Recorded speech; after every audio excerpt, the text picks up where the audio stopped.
not one man can build it all by themselves. And that was the wild part. That was the wild part about The Last Dance. How they made that. How they made that so MJ focused, man, and how, the part of the whole mystique of it is how much selflessness that you got from your teammates to allow you to ascend to his airness. You weren't his airness in the beginning, brother. You know what I'm saying? You weren't his, we were losing, man. We lost. We lost before we won. So in that process of learning how to win, learning a system that's going to afford everybody a decent opportunity to play the game the way the game is supposed to be played.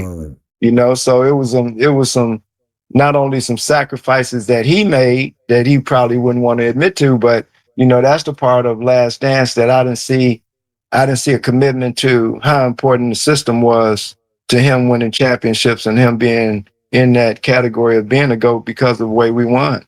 We won, not he won.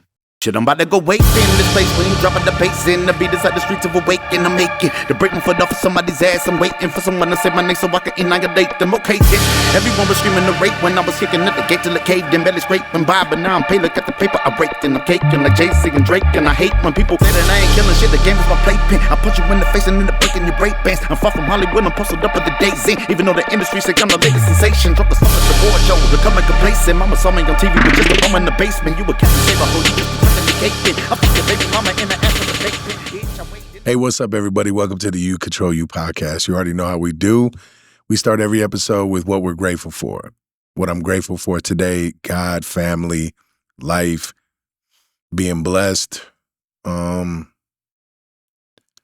am extremely blessed that hard work always pays off. And as I was just informing Corey, I get to coach a couple title fights coming up in a couple weeks. So in the month of October, I will be coaching. The goal is to coach for 5 titles, but for sure 2 and 3 some question marks. We got to put in some work and make it to the title fights. But hopefully 5 in October. So what a blessed time. Hard work pays off. And I'm here with one of the 2 3-point shooting champions. The other one being Larry Bird. I was crazy when I started doing research. I didn't even know that. That's bananas. 2-time champion, activist, and just a great man overall. I'm here with Craig Hodges. How are you doing, sir? I'm doing fine, brother. First of all, just thank Almighty God for, the blessing of coming across the sacred airwaves, man, and being able to share, some information with some young folks as well as people in general, man, especially during this crazy time that we're in now, man, when it's all about us being in a peaceful existence, man. Yes, sir. So to get things started, first of all, I'm like a kid in a candy store right now because I grew up, I went to Proviso East High School in Maywood, Illinois. Okay. So I grew up in the area, and it was like, Bulls, Bears, Right. some people, we argue about Sox and Cubs. It is what it is. But Right. so when Corey texts me and tells me about this opportunity, I'm like, oh man, yes. Right. And so being able to, it's like talking to people that have done something great is cool, but talking to someone that I actually I was a fan of, Appreciate and it, it's so dope. So with that said, let me dive right into the basketball stuff and get that more or less out of the way. What was it like for you before anything happened? What was it like playing in the NBA? What was that feeling like? I think the biggest thing is, like you said, when you were talking about your boxers, I was thinking about how important, oftentimes we get stuck into the actual physical movements of whatever sport we're in, but oftentimes we forget how critical the mental part is. And, I was blessed to have Steve Fisher as my high school coach, who coached the Fab Five in Michigan and coached Kawhi Leonard at San Diego State. And I had him for 3 years as a high school student. And the biggest part to me that you never know as you're going through the process what's actually being drummed into your mental focus. And for me, it was mental toughness, extra effort. And Mm. we saw that everywhere, every day for 3 straight years. And unbeknownst to me, how much that just a mental part where it comes a point where you get to a challenge and it's not physical anymore, it becomes mental. And we found that out when we played against Detroit, that they were no better than we were. In fact, we were more physically gifted, but we just weren't Mhm. mentally tough enough to get over that hump. And Mm. so when I think about, having a chance to live my dreams, meet so many people that were critical in my development growing up, and having a chance to actually meet them and chop it up with them is something that could only come through me being able to be a student athlete. And I tell the young folks now, yeah, your jump shot could be tight, you could run 109 flat, but it doesn't matter if you're not articulate and on an intellectual level where you can be able to, con- consider yourself worthy of not just the accolades of being sports, but being a human being that has something worthy to say. Mm. That's huge. And I agree on all that. And it's funny, you're talking about the mental side of it. That is, I tell my fighters, because I coach either Muay Thai kickboxing fighters, MMA fighters. I do have some boxers. And the one thing I talk about is and make them work on is the mental side. Like to the point where I just had a fighter, she just sent me her complete breakdown of what she's gonna do from the moment she wakes up on fight day.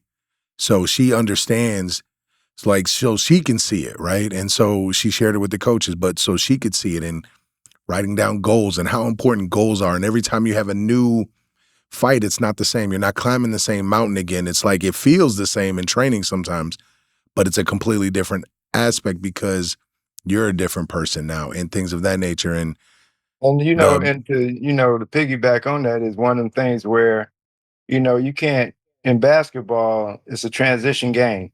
So yeah. the transitions are happening constantly.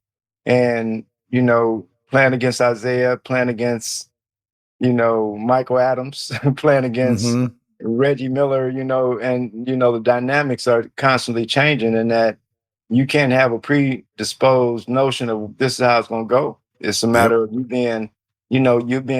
haven't put yourself in so many different situations, both mentally and physically, that Yeah. anything that comes at you, you have a counter for. And I believe that's the part for me, both basketball wise and in life, is being able to have a countermeasure for whatever comes up, and that it's not nothing new to you. And for me, it's the realization that so many of the steps that we take are guided if you go ahead and Mm. allow that inspiration to take place. So the steps that you take being guided, that you can have confidence that you always got that supreme backup. Yeah. Oh man, that's amazing. So when did you realize being mentally strong or just having when did you realize that having that mental ability to overcome trials and tribulations, whether it's in life or in court, really means something? Like when did you start to focus on that? Well, I think, for me, I was blessed to have my granddad gave me all the catcher's gear when I was 6 years old, and told me the quickest way to the big show was to be a catcher. So at 6 years Mm. old, it was put into my mind that I was going to be a professional athlete. I played Mm. baseball, basketball, and tennis. So it was all of them I was decent at, but catching was something that was, it was drummed into me. And the discipline of, having a primary support base, that my uncles were all athletes, but primary was my aunts and my mom and my sister, who taught me the importance of reading and writing. And I read and write before I was reading and writing before I even went to school. So I was Mm. doing that at the crib. So writing was more fun earlier in my life, so it became a part of me. So the coupling of student athlete, and when I found out that term, it was endearing to me, that I felt like, Mm. and even to this day I still feel like that I pride myself on being able to say, my two lanes in life is basketball and history. And long as I stay in my 2 lanes, I'm cool. And I'm not trying to go outside of that. But I know that within the context of where we are right now, in the context of, what I was taught and what I was, the opportunities that I've been given through the sport, and that has given me opportunities to be able to affect people's lives in different ways. And I think that's the part, like, like this, to be able to go into a place and help some young people, and then this comes about. So nothing is coincidental. It's all a matter of, we take a step, and the creator takes however many we need to make sure that it works. Man, that's huge. So you had it instilled in you right away, pretty much at a young age, and with family, with sports. So that's incredible. And the And fact that you one of the things, not to cut you off, is we can be given a blueprint. We can be given, and see, once again, I'm a baby of the 60s. So I was actually part of a community that raised me. So mm, every day I left from my house, my homeboys' cribs, wherever we left from, we always heard, be a good boy. And that mm, how much that meant to us as a community. So that when we went west, when we went across Halsted to go play on the west side, play baseball, basketball as a crew, we always rode as good boys. And mm. having that in mind, yeah, we're gonna do the stupid shit that we did, but at the same time, it was always a mannerable thing compared to, we would never think in terms of cussing in front of an adult.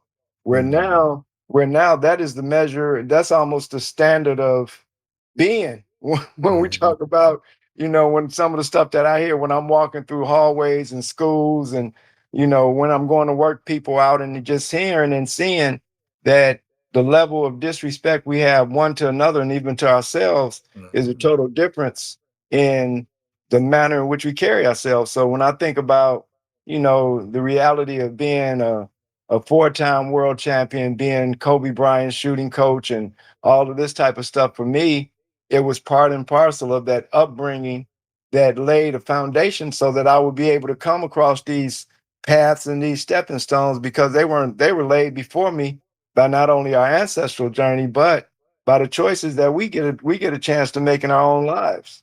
You know what mm. I'm saying? So when we get Yeah. a chance to make a choice, and we know that we've been one of the cool things, and I'm laughing because my mom told me this, and I, Lord rest her soul, she said, some things people say, you know, the lessons is the best teacher or whatever. But she says, hey, you can sit back and watch the lessons of somebody that's getting ready to go through what you're going through right now, and you can see their outcome. So some stuff you don't have to Experience it. endure. You don't have to Yeah. experience it to know what the outcome is going to be. So just be wise enough to, be still enough to be able to read a situation, man.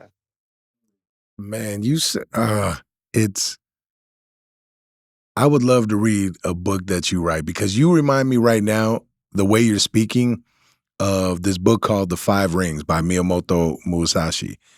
Everything you're talking about reminds me of that, and just eh, learning how to master your own mind, master yourself, learning how to stay composed, learning how to pay attention to the surroundings, learn from everything. It's I amazing to hear think, you speak. that's the blessings, and that's the blessings of getting older, bro. Facts. You know what I'm Facts. saying? The blessing, and to be able to see life in a total different vibe, even to the point where, you know, the ascension of everybody's life, depending on your mentors, man. And I had great mentorship, man. I had great mentorship both in the classroom, in my sport, in the realm of activism, to be able to watch live leadership. Mm, I was blessed to see my mom as the secretary of the movement in the south suburbs of Chicago that actually changed and brought in the civil rights for our people, and to be able to yeah. have had that at 8 years old, and then to get a chance to go to Long Beach State and revisit it under Black Studies program was, to me, when I look at it, people talk about luck and being, whatever it is, but Mike Singletary said luck is preparation meeting opportunity. And Yeah. that those things that, like for me, when it came time for me to go to school, I didn't want to stay in Illinois. I wanted to make sure I went as far away as I could because I didn't want to be one of them brothers who came home on the weekend and stayed home. Yeah. You know what I'm saying? Yeah. And we had all of those lessons at the park where brothers went to school, came home. Oh man, the coach this, the coach that. Nah, man, you weren't on top of your books. You stole something from the bookstore. You did you did something Yeah. stupid to eliminate yourself, you know. And that's the thing that I was, you know, my aunt who's a psychologist, she told me that I was a task-oriented person. So for me, when I look at that part of my life and look back at it, it couldn't be truer, man. That for Yeah. me it was a task of being able to go away from school, go away and be able to stand on my own and be successful to that measure of what success, whatever that is. And once again, I think what we talked about going inward, that measure of Mm. success, that measure of success cannot be measured by anybody but you. Yes. Yes, You know what I'm indeed. saying? And that's the part where it's like even in sport, people ask me, man, what do you miss about it? I miss practice, man. I used to love Mm. me and MJ would go at it every day. You know what I'm Ooh-wee. saying? So playing in a game against Reggie Miller or somebody else, yeah, it's cool. But man, what I'm getting what I'm getting in practice every day, you know, what I'm getting in practice every day. Likewise, it was always that challenge of being able to say, you know, I'm gonna give you a different look, brother. You know, you can post me one time, I might front you, but I might come around. So it's always that level of gamesmanship, and always to play against the best, man, and to be Yeah. part of a crew that could actually say, you know, I tell people, you know, we got however many three peats or whatever, but you can't do that without the first one. And Mm. the first one was a measure of mental toughness coupled with we not gonna lose no more. Yes, sir. You know, and that's the part that when you know that you are prepared. And it was so crazy, man. We won our first championship, brother, and I tell you, we probably could have played another 2 months. That's how, because the game was over, and it was like, damn, That's it? we still got some Yeah. energy. Still Yeah. got some, we still got something left in the tank. But it, you know, the whole process of it, man. You know, you don't. I was listening to Tupac this morning, and him saying about, you know, how nobody is an individual that becomes successful. Somebody has to mentor Mm. you. Yep. Somebody's got to mentor you, and you know, we try to make this thing like it's everybody's born in a vacuum of success, and that ain't it. Mm. Nah, that's what Corey said. It's 100% facts right there. Mhm. Can't not one man can build it all by themselves. And that was Now the with wild part. That was the wild part about The Last Dance. How they made mm, that. How they made that so MJ focused, man, and how, you know, the part of the whole mystique of it is how much was how much selflessness that you got from your teammates to yeah. allow you to ascend to his airness. You weren't his airness Mm, in the beginning, brother. You know what I'm saying? You weren't his, yeah. you know, we were losing, man. We lost. You know, we Mhm. lost before we won. So in that process of learning how to win, learning a system that's going to afford everybody a decent opportunity to play the game the way the game is supposed to be played. Mm, You know, so it was some not only some sacrifices that he made that he probably wouldn't want to admit to, but you know, that's the part of Last Dance that I didn't see.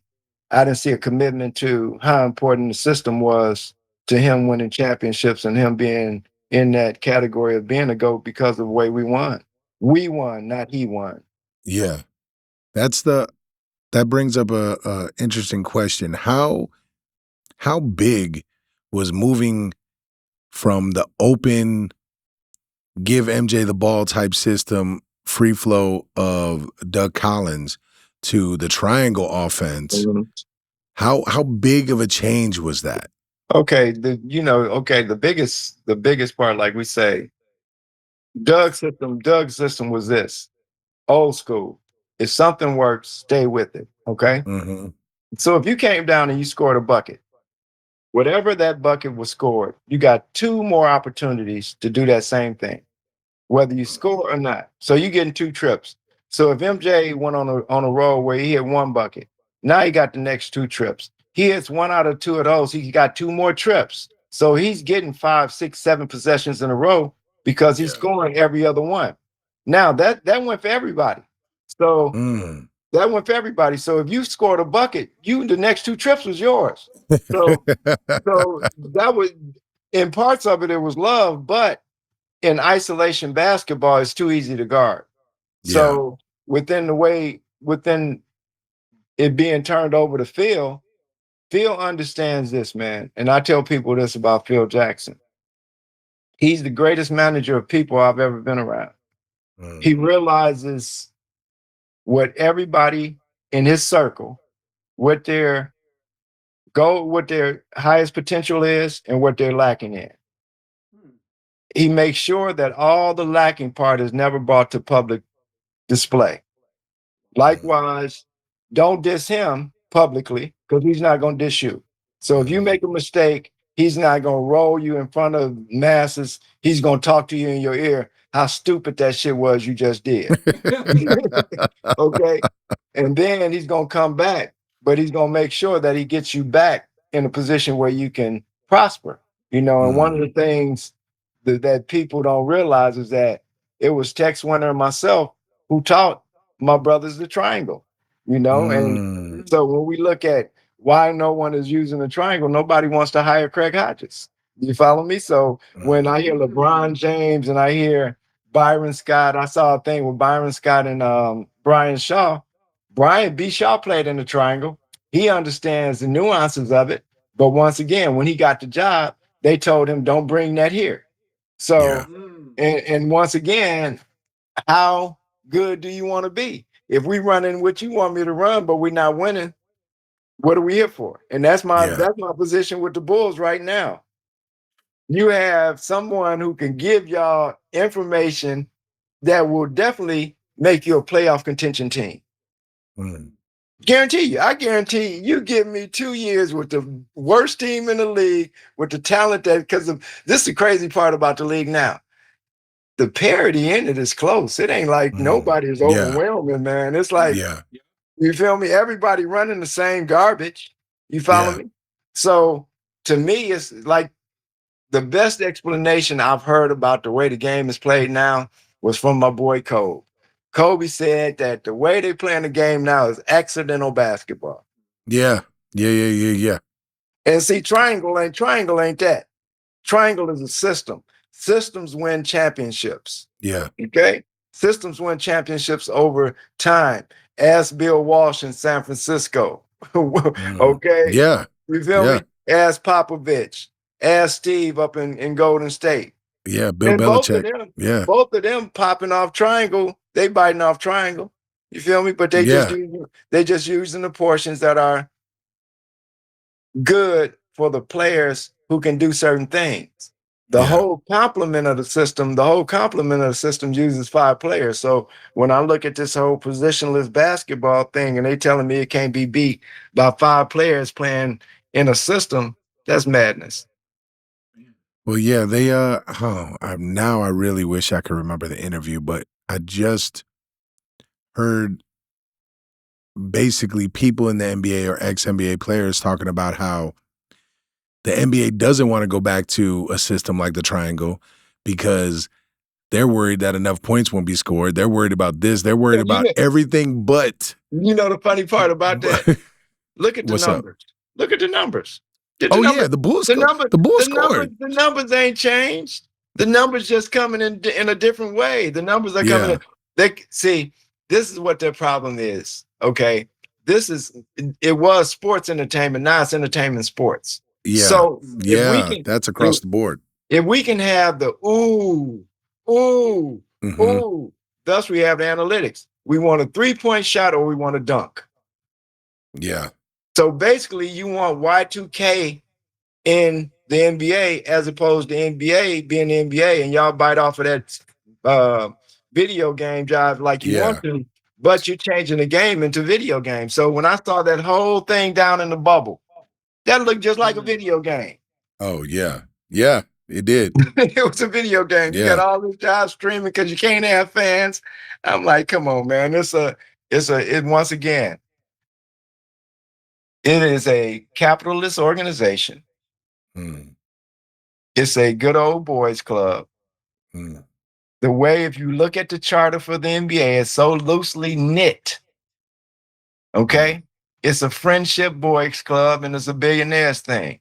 So I'm waiting to see the outcome of this with Kawhi and this whole thing with the Clippers. You know what I'm saying? To see who gonna get left holding the bag and to what level. mm. Well, if anyone can talk about things like that, it's definitely you, because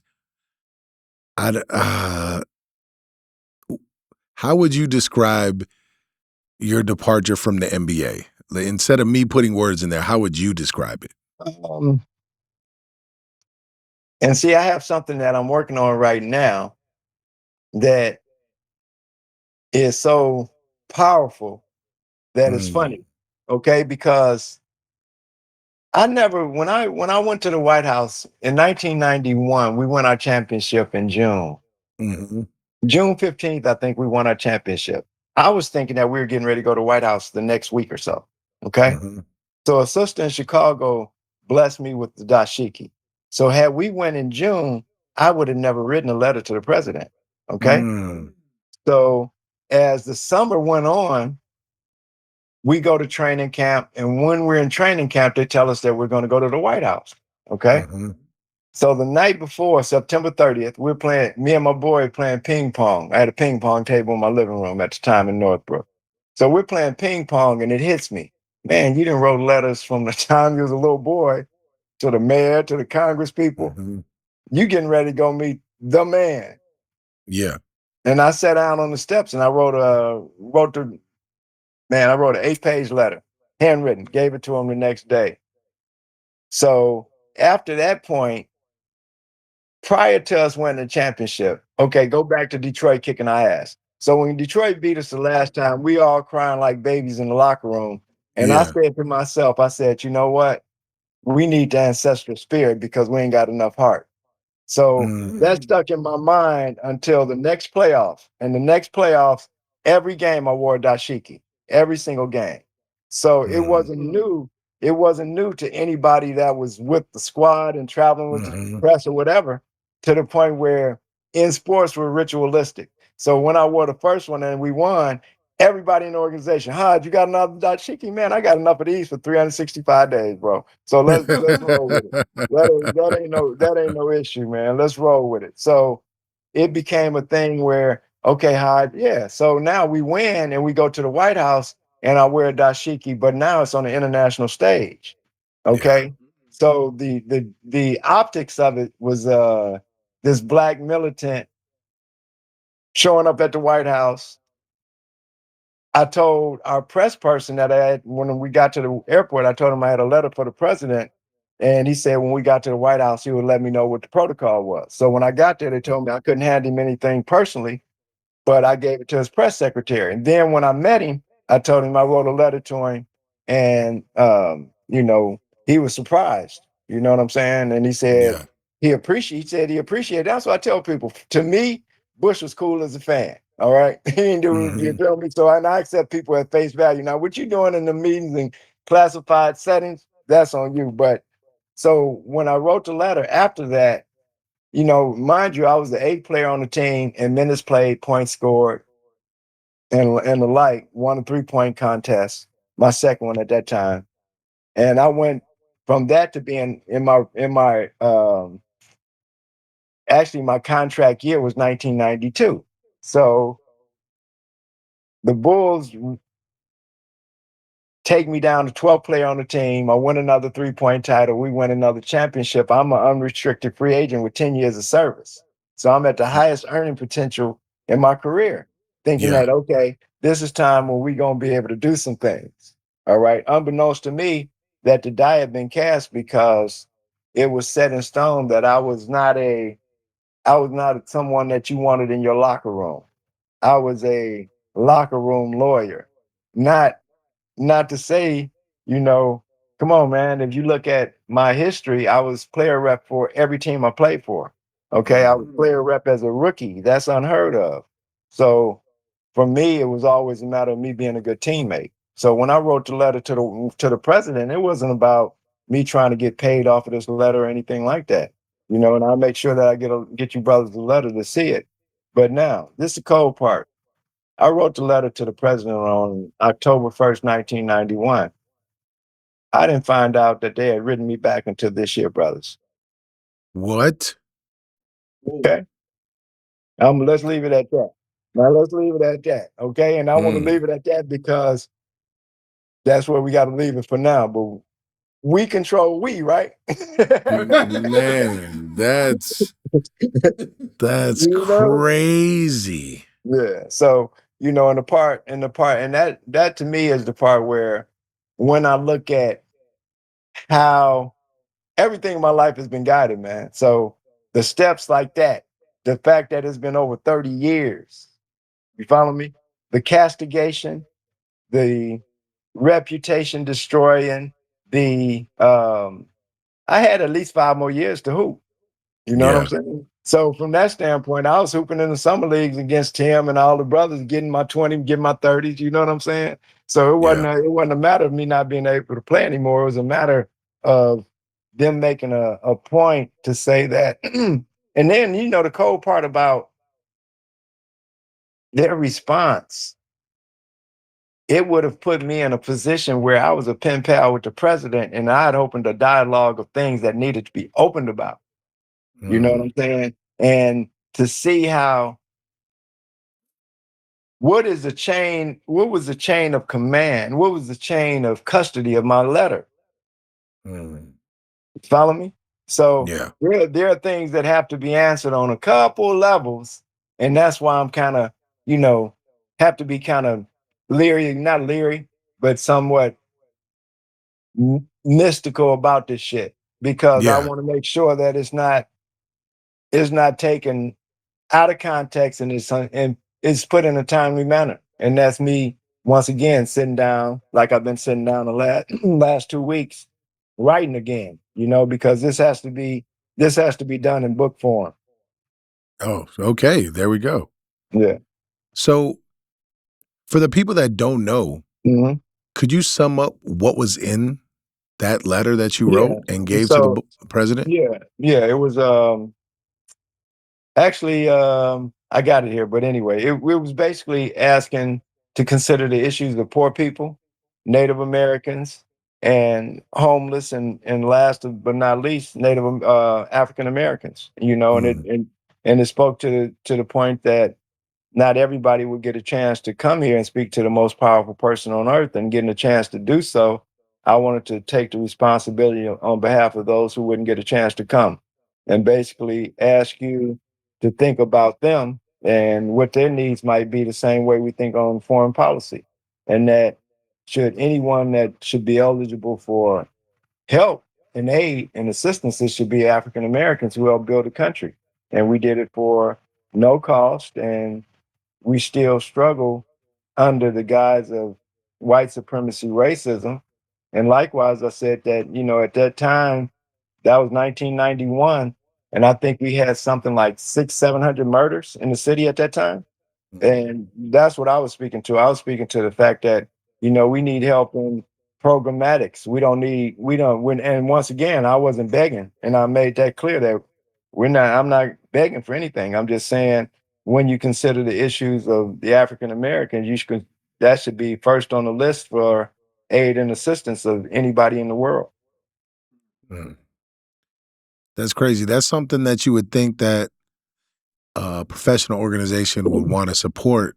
The fact that you are, instead of going to the media, instead of going to this person or that person, you took the time to write your own letter, present it to the quote unquote man in charge, and like that's something that you would think a professional organization would get behind, because it's like, yeah, this was done in a way that makes sense, speaking about these issues, and it's so mind-blowing, and it really highlights again what you talked about as far as entertainment and sports, You know, where not to break you off, one of the things, you know, like I said, I've had the chance to meet, you know, my mentors from afar, Dr. John Carlos, mm, um, interviewed him for my documentary, and he said that when he saw me go to the White House, that that was one of the seeds they had planted, and that was totally true, and that he explained to me that what myself and Mahmoud Abdul Rauf didn't have was a movement. That yeah, there was a movement in 1968, and they were caught up into that movement. There was a movement with Colin Kaepernick, but yeah, in between, there was no movement of Black people or any consciousness going on from, yeah, and that's what I tell people, from 1968 until Colin Kaepernick, there was a vacuum of mhm, consciousness, that it was athletes and entertainers were apolitical. We made mhm, sure that we made our money before we opened our mouths about anything. And yep, when we did open our mouths, it was under anonymity of foundational works. So, yeah, I'm doing something, but I don't have to be visible. No, you have to be visible because we need leadership. mm, We're different than other communities. yeah, Other communities have human rights. Other yep, communities have national rights. We are people that have, and this is the wild part for me in all of this is that the point where we are now, we can no longer say that resources are an issue. mm, One athlete can change the condition of our people overnight. mm, One, one, not a whole bus load of us going to a game when we're talking about 10 brothers on a bus going to the garden. It might be two white boys on the squad, but see, once again, now the European game is coming and taking over. So when is the last time it was a brother that won MVP in the league? mm, Steph, LeBron, when was that? Shit, the last mm, five I know was Jokic, got a couple. MB got one. Giannis got one. Giannis got one. Yep. The young boy up in Canada just got one. Oh yeah. yeah, Gilchrist. yep, So what that shows me is that the fundamental principles of the game is not here no more. We got mm, we got amateur athletes union, AAU. Okay. mm. Okay. So now we we Wait are a minute. we are We- we are focused on athleticism. We can jump yeah, out the gym, but we have our work habits and our work ethic and the process mm, are as little or none as far as concentration is concerned. I ain't got time for that fundamental old school shit. And that's what I yeah, run around when I run across these young brothers, and I'm laughing because I'm like, you got a personal trainer, you got a handling coach, you got this coach, you got that coach. But now let me and you be involved in this little situation for 10 seconds where you run by me and I drop a ball on you to stop your movement. And then you flinch like, man, oh, okay. So the physicality is lacking because you don't want nobody to touch you. You want to be mm, able to just do this thing like Y2K and dribble around, dribble around. The wildest part now, man, if you ask a young brother and a one young sister, what is a triple threat? They gonna you ask them what is the first threat, they gonna tell you pass or dribble. mm, They're not gonna tell you the first threat is to score the basketball. mm. So if you ask them to get in that triple threat position, their ball ain't out in front of them ready to shoot. Their ball is under their hip. It's back here. It's ready to go into that thing. I'm like, That I'm bag. like, I'm It's like, I'm it's like, okay, you going into your Kyrie bag or you going into yeah, your Jason Tatum bag? Oh, what bag you in today? You know, yeah. and can't shoot your way out that bag. Oh, I used to love hooping with folks at the park that could dribble all day and just brick. Oh man, I'll let you dribble all day if you Oh, can't come shoot that on! ball. I'm That's telling easy you. money. I'm not even a hooper like that. That's And, easy money. and the funny part now is, they so enamored with their handle that they'll break you off and have a free lane and come back to you with their next movement. Yeah. And I'm telling them, in the league, we had this is the league mantra: create, eliminate. Create space, eliminate the defender. Period. No wasted motion. I don't need to shake you 15 times and get a ooh-wee moment. I just need to create a 3 feet of space away from you and let this thing go, and I'm good. Thank you for checking out the You Control You podcast with Mark Evans. Please check out part 2 of this episode, and don't forget to subscribe and follow our podcast. Thank you. Shit, I'm about to go wait in this place when you dropping the bass in. The beat inside the streets of awaken. I'm making to break my foot off of somebody's ass. I'm waiting for someone to say my name so I can annihilate them. Okay, shit.